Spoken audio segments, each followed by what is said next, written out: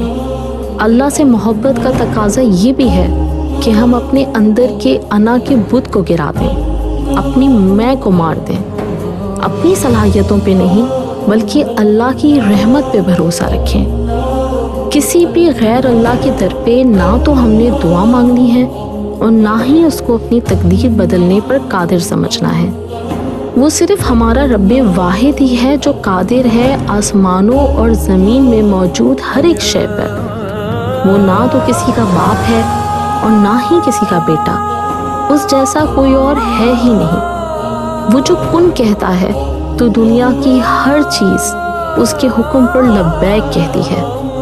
وہی ہے جس کے قبضے میں میری اور آپ کی جان ہے۔ وہ جو چاہے تو ایک جھٹکے میں ہمیں ہماری اوقات یاد دلا دے، لیکن وہ رحیم ہے، رحمان ہے، خالق ہے، مالک ہے، سمیع و بصیر ہے، اول و آخر ہے، الحی و قیوم ہے۔ وہ ہماری گستاخیاں سنتا ہے، دیکھتا ہے، لیکن اس نے ہمیں ایک وقت معینہ تک کے لیے ڈھیل دی ہوئی ہے۔ آخر میں میری دعا ہے کہ اللہ رب العزت میرا اور آپ کا خاتمہ اس حال میں کرے کہ ہم فلسفہ توحید کے مطابق زندگی بسر کر کے ایمان کی حالت میں اس سے ملاقات کر سکیں، آمین۔ اس کے ساتھ ہی مجھے دیجیے اجازت، انشاءاللہ تعالیٰ اب آپ سے ملاقات ہوگی اگلی ایپیسوڈ، جس میں آپ کو نماز کی اہمیت و فضیلت کے بارے میں بتاؤں گی۔ جب تک کے لیے اپنا بہت بہت خیال رکھیے گا۔ اللہ آپ کا اور میرا حامی و ناصر۔ اللہ حافظ۔